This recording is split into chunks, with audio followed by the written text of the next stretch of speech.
Hello बच्चों, नमस्कार। मैं राकेश कुमार। आज का सेशन पॉलिटेक्निक एंट्रेंस एग्जाम का 8वां भाग है और इसमें हर भाग की तरह से, जैसे कि आपको पहले से पता है, 10 क्वेश्चन मैथ के होते हैं और 10 क्वेश्चन होते हैं फिजिक्स के और 10 क्वेश्चन होते हैं केमिस्ट्री के। तो इनको बारी बारी से हम हल कराने वाले हैं। तब तक आप लोग ऐसा करिए, अपने यार दोस्तों को ये चैनल को शेयर कर दीजिएगा, जिससे ये वीडियो ज़्यादा से ज़्यादा लोगों तक पहुँचे और इससे आप लोगों को भरपूर फायदा मिले। तो पहला क्वेश्चन आता है मैथ का, -6,8 के मूल बिंदु से दूरी बताइए। यानी कि यहां पर इन्होंने बताया है कोई, ये भैया जैसा कि हम अब बना लेते हैं, ये मूल बिंदु हो गया और मूल बिंदु ये है जिसका निर्देशांक होता है 0,0। कोई निर्देशांक दिया हुआ है एक -6,8, तो -6 आएगा इधर की तरफ।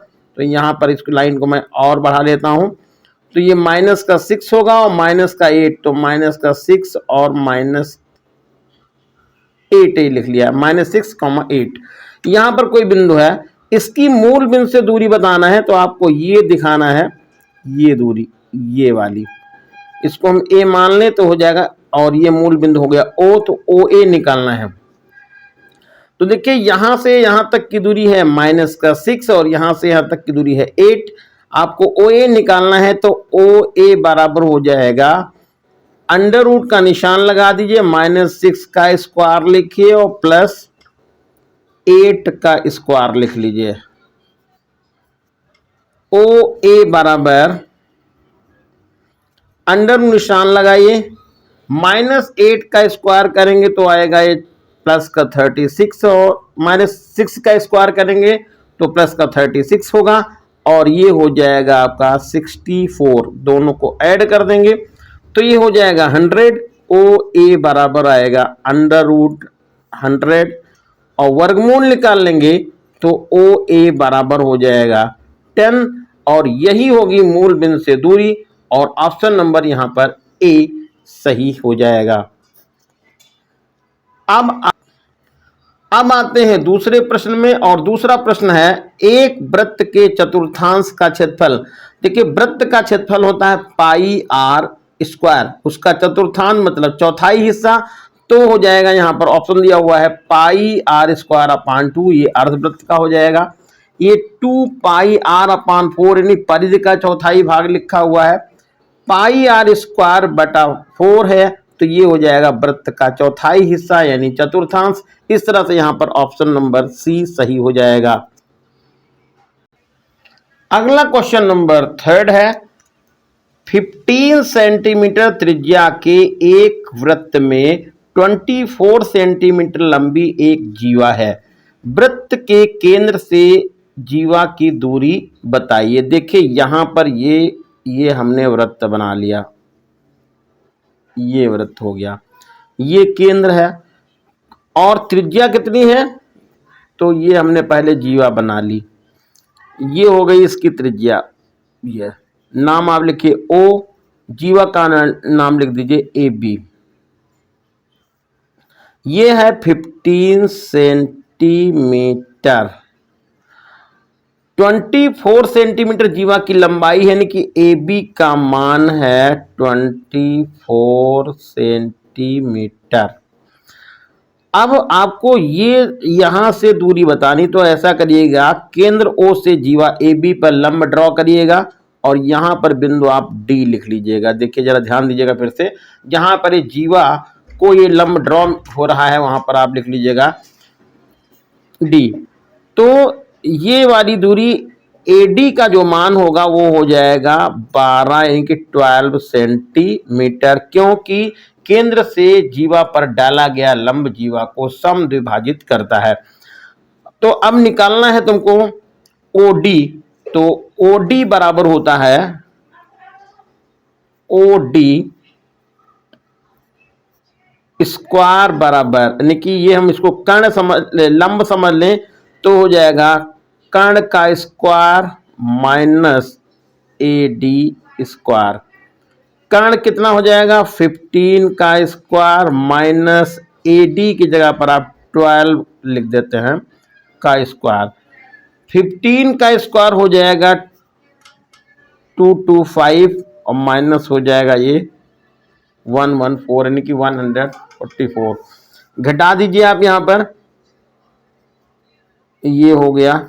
यहां पर ये आएगा 5 में से 4 जाएगा 1 हो जाएगा, यहां पर हो जाएगा 12 में से 8 जाएगा 4 जाएगा तो 8 हो जाएगा। तो ये आपको यहां पर मिल जाएगा OD square is equal to 81 तो OD बराबर हो जाएगा 9 सेंटीमीटर, वर्गमूल ले लेंगे और ऑप्शन यहां पर हो जाएगा C 9 सेंटीमीटर।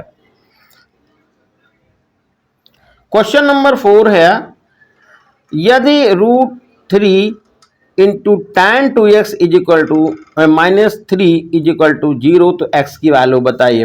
तो √3 लिख लीजिएगा, tan 2x is equal to 3 कर लीजिए, पक्षांतर कर दीजिए आप, तो हो जाएगा tan 2x बराबर 3/√3।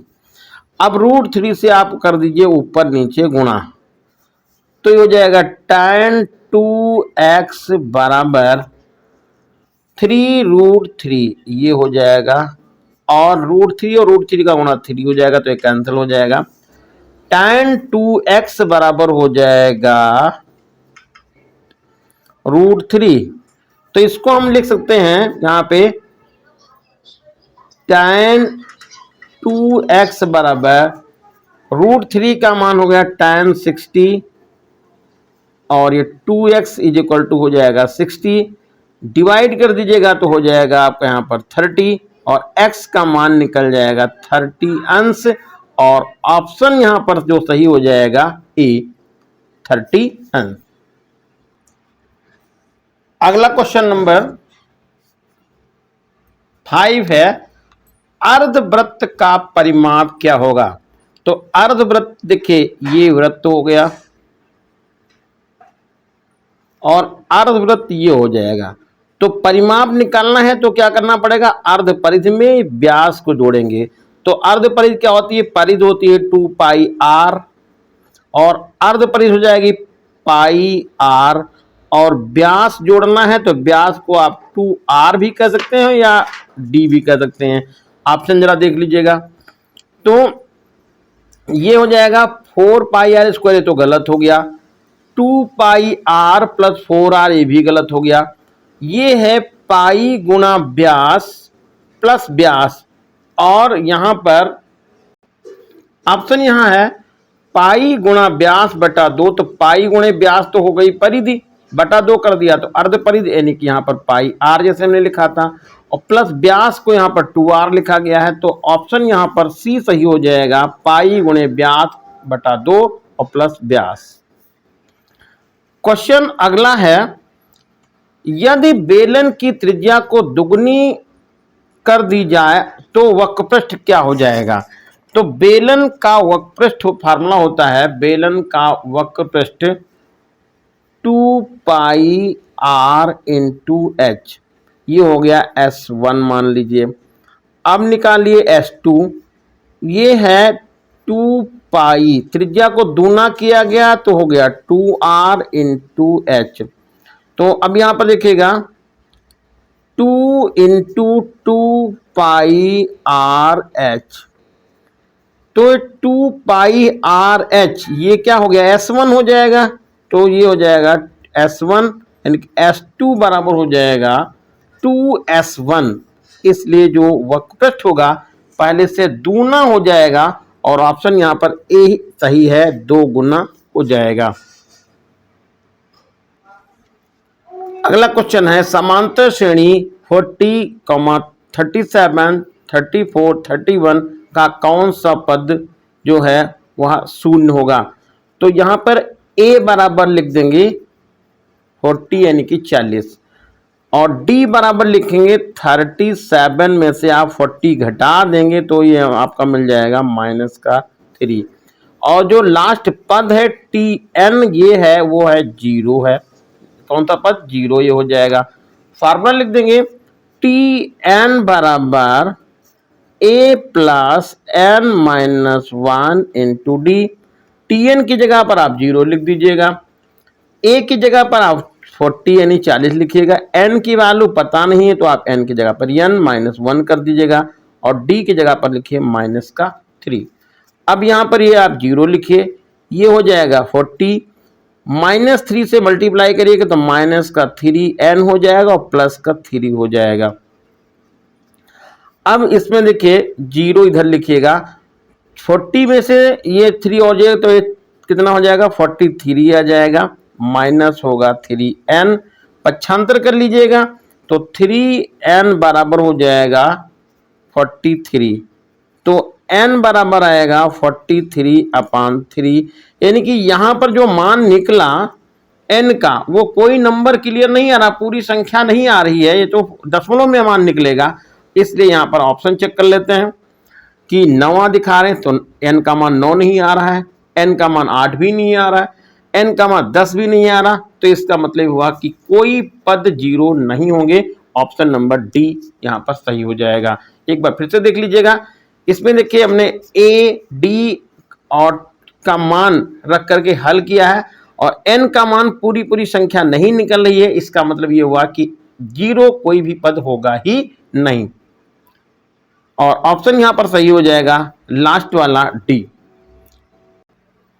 अगला क्वेश्चन है x square minus 3x minus 10 बराबर 0 के मूल क्या होंगे। तो आपको लिखना पड़ेगा एक्स स्क्वायर माइनस ये 10 के गुणनखंड करिए तो 5 इंटू 2 करेंगे तो 5 में से 2 घटाएंगे 3 बच जाएगा तो 5x हो जाएगा प्लस का 2x हो जाएगा माइनस 10 इज इक्वल टू 0। आप कॉमन ले लीजिएगा, x ले लिया कॉमन तो x माइनस 5 हो गया है और यहाँ पर कॉमन हो गया प्लस का 2 और x माइनस 5 बराबर 0। x माइनस 5 एक ब्रैकेट में और x प्लस 2 दूसरे ब्रैकेट में, तो ये हो जाएगा x माइनस 5 इज इक्वल टू 0। x बराबर कितना निकल गया 5। दूसरा है x प्लस 2 बराबर 0 तो आएगा x बराबर माइनस 2।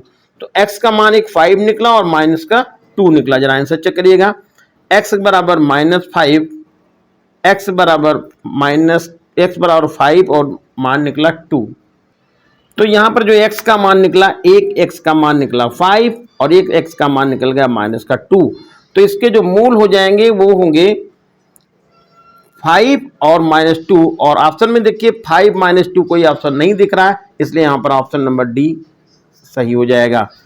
क्वेश्चन नंबर 9 है sine theta is equal to 12/13 हो तो 1 प्लस कॉट स्क्वायर थीटा का मान बताइए। तो यहाँ पर 1 प्लस कॉट स्क्वायर थीटा होता है cosec square theta, cosec square theta बराबर आएगा 1 प्लस कॉट स्क्वायर थीटा और कोसेक होता है साइन का उल्टा, तो ये हो जाएगा आपका 1/sin स्क्वायर थीटा और साइन का मान दिया हुआ है 12/13 तो 13/12 लिख लेंगे, इसका लगा देंगे होल ऑफ स्क्वायर। अब वर्क करेंगे तो 13 का हो जाएगा 169 और ये हो जाएगा 12 का 144 तो ऑप्शन आपका हो जाएगा 169/144। ऑप्शन नंबर ए यहाँ पर सही होगा। अगला क्वेश्चन नंबर 10 दिया है जो इस टॉपिक का या कह सकते हैं मैथ का लास्ट क्वेश्चन है। किसी भी n घात वाले बहुपद के मूल कितने होंगे। तो ध्यान रखना, जैसे मान लीजिए द्विघात समीकरण होती है तो उसके मान यानी कि n घात है तो उसके घात वाले बहुपद में मूलों की संख्या हो जाएगी n-1, यानी ऑप्शन नंबर होगा 3 सही। क्वेश्चन अगला है जो कि भौतिक विज्ञान से है और भौतिक विज्ञान का पहला क्वेश्चन क्या है। समतल दर्पण से एक वस्तु 10 सेंटीमीटर की दूरी पर स्थित है, 15 सेंटीमीटर ऊंची वस्तु रखी हुई है, प्रतिबिंब से वस्तु की दूरी बताइए। देखिए समतल दर्पण है और समतल दर्पण में वस्तु रखी है 10 सेंटीमीटर दूरी पर, तो 10 सेंटीमीटर दूरी पर वस्तु रखी है और 15 सेंटीमीटर यानी 15 सेंटीमीटर की ऊंची वस्तु है। प्रतिबिंब से वस्तु की दूरी देखिए यहां पर ध्यान रखना, प्रतिबिंब से वस्तु की दूरी तो जितनी दूरी पर वस्तु रखी होती है उतनी ही दूरी पर प्रतिबिंब बनेगा समतल दर्पण में। तो 10 सेंटीमीटर पे वस्तु है और 10 ही सेंटीमीटर पीछे प्रतिबिंब बनेगा। तो वस्तु और प्रतिबिंब के बीच की दूरी 10 इधर से और 10 इधर, 10 10 हम कितना है 20, और ऑप्शन नंबर यहाँ पर हो जाएगा सी सही। क्वेश्चन नंबर सेकंड है, वैद्युत विभवांतर का मात्रक क्या है? वोल्ट है और जूल प्रति कूलाम है, ए और बी दोनों है और इनमें से कोई नहीं। देखिए वैद्युत विभवांतर का मात्रक वोल्ट है और जूल प्रति कूलाम भी होता है, V बराबर W/Q होता है, W/Q, इसलिए ऑप्शन नंबर यहाँ पर सी सही हो जाएगा, ए और बी दोनों। क्वेश्चन नंबर थर्ड है, समतल दर्पण की फोकस दूरी कितनी होती है? ना 25 होती है, ना 100 होती है, ना 0 होती है सीधे सीधे कितनी? इन्फिनिटी, यानी कि अनंत। ऑप्शन नंबर सी सही हो जाएगा। स्वस्थ नेत्र का दूरबिंदु कितना होता है? वो 25 सेंटीमीटर भी नहीं होता, 50 नहीं होता, 100 मीटर भी नहीं होता है, वो वक्त होता है दूरबिंदु अनंत होता है। दूरबिंदु कितना होता है? अनंत। ऑप्शन नंबर डी सही हो जाएगा। क्वेश्चन नंबर 5 है, मानव नेत्र में प्रतिबिंब बनता है रेटिना पर बनता है कॉर्निया पर, नेत्र लेंस में। तो मानव नेत्र में जो प्रतिबिंब बनता है वह रेटिना पर बनता है और ऑप्शन नंबर यहाँ पर बी सही हो जाएगा। क्वेश्चन नंबर 6 है, आकाश का रंग नीला दिखाई देने का कारण क्या है? परावर्तन है, अपवर्तन है, प्रकीर्णन है और वर्ण विक्षेपण है। आकाश का रंग दिखाई देने का जो मुख्य कारण है वह है प्रकाश का प्रकीर्णन। ऑप्शन नंबर सी सही हो जाएगा। अगला क्वेश्चन नंबर 7 है, बिजली के बल्ब की दक्षता का प्रतिशत कितना है? परसेंटेज कितना है? दक्षता कितनी होती है बिजली के बल्ब की? तो 5 से 10%, 40 से 50%, 30 से 60% और 100%। तो दक्षता होती है केवल 5 से 10%। अगला क्वेश्चन नंबर 8 है, एक इलेक्ट्रॉन वोल्ट का मान कितना होता है? 16 × 10, 3.2 × 16, 1.6 × 19 और इनमें से कोई नहीं। तो एक इलेक्ट्रॉन वोल्ट का जो मान होता है वह 1.6 × 19 जूल होता है। ऑप्शन नंबर सी सही हो जाएगा। क्वेश्चन नंबर 9 है, हीटर का तार बना होता है नाइक्रोम का, पीतल का, लोहे का और टंगस्टन का। हीटर का जो तार है वो नाइक्रोम का बना होता है और ऑप्शन नंबर यहाँ पर ए सही हो जाएगा। क्वेश्चन नंबर 10 है, अवतल दर्पण में वस्तु फोकस बिंदु तथा दर्पण के बीच में रखी है, यानी अवतल दर्पण में वस्तु फोकस बिंदु और दर्पण के बीच में रखी होती है, या हम कह सकते हैं दर्पण के नजदीक बहुत वस्तु रखी होती है। तो उसका कैसा प्रतिबिंब बनेगा? आभासी सीधा बताए हैं, आभासी उल्टा बताए हैं, वास्तविक उल्टा और वास्तविक सीधा। अब आपको ध्यान रखना है, आभासी प्रतिबिंब सीधा बनेगा, आभासी प्रतिबिंब उल्टा बनेगा ही नहीं। वास्तविक प्रतिबिंब उल्टा बनता है, लेकिन वास्तविक प्रतिबिंब दर्पण में जो है अवतल दर्पण में इस कंडीशन में नहीं बनता है। तो ऑप्शन नंबर यहाँ पर ए सही हो जाएगा, सीधा, आभासी और यहां बोले तो बड़ा भी बनता है। अगला पार्ट जो है वो रसायन विज्ञान है, इसमें से आपको 10 क्वेश्चन पढ़ने को मिलेंगे। पहला क्वेश्चन आ रहा है, CH3CH2OH का IUPAC नाम क्या है? इसका IUPAC नाम है एथेनॉल और ऑप्शन नंबर ए यहां पर सही हो जाएगा। क्वेश्चन नंबर सेकंड है, प्लास्टर ऑफ पेरिस का रासायनिक सूत्र क्या है? CaSO4 × 3H2O, CaSO4 × 2H2O, CaSO4 × H2O और CaSO4 × 1/2H2O। तो ऑप्शन नंबर यहां पर डी सही हो जाएगा। अगला क्वेश्चन है, आर्सेनिक तत्व है उपधातु, अधातु, उपधातु और उनमें से कोई नहीं। तो आर्सेनिक है वह अधातु है, ऑप्शन नंबर बी सही हो जाएगा। क्वेश्चन नंबर जो 4 है, क्षार धातु सोडियम, लोहा, मैग्नीशियम और Au। तो क्षार धातु जो है वह सोडियम है, Na। अगला क्वेश्चन दिया हुआ है 5, Zn + H2SO4, ZnSO4 + H2 ये अभिक्रिया कौन सी है? विस्थापन अभिक्रिया है, संयोजन अभिक्रिया है, वियोजन अभिक्रिया है और इनमें से कोई नहीं। तो देखिए ये क्या करता है, ये SO4 इससे जुड़ जाता है, ZnSO4 से नहीं, और यहाँ पर कौन सी क्रिया है, विस्थापन अब क्रिया है। ऑप्शन नंबर यहाँ पर ए सही हो जाएगा। क्वेश्चन नंबर 6 है, एक विलेन लाल लिटमस को नीला करता है, इसका पीएच मान कितना है। देखिए कोई विलेन है, यदि लाल लिटमस को नीला करेगा तो हो जाएगा विलेन क्षारीय, और क्षारीय यदि है तो उसका पीएच मान जो है 7 से ज्यादा होता है। तो 7 से ज्यादा होने का मतलब 3, यहाँ पर 5, यहाँ 4, यहाँ 10, तो ऑप्शन नंबर यहाँ पर सही हो जाएगा डी 10। क्षारीय विलेन है तो उसका पीएच मान 7 से ज्यादा होता है, और 7 है तो उदासीन हो गया, और 7 से कम है तो अम्लीय हो गया। क्वेश्चन नंबर 7 है, जल को जीवाणु रहित बनाने में प्रयोग किया जाता है, धावन सोडा, बेकिंग सोडा, विरंजक चूर्ण। तो जल को जो है वह जीवाणु रहित बनाने के लिए विरंजक चूर्ण का प्रयोग किया जाता है, और ऑप्शन नंबर यहाँ डी सही हो जाएगा। अगला क्वेश्चन नंबर 8 है, चिप्स के पैकेट में भरी जाने वाली गैस का नाम क्या है। अमोनिया, सल्फर डाइऑक्साइड, नाइट्रोजन, और इनमें से कोई नहीं। तो जो चिप्स के पैकेट होते हैं उसमें नाइट्रोजन गैस भरी जाती है, और ऑप्शन नंबर सी सही है। अगला क्वेश्चन नंबर 9 है, ठंडे जल से हाइड्रोजन गैस बनती है, FeCuNa और C से। तो ठंडे जल की जो क्रिया होती है सोडियम से, तो हाइड्रोजन गैस बनती है, और ऑप्शन नंबर हो जाएगा सी सही है।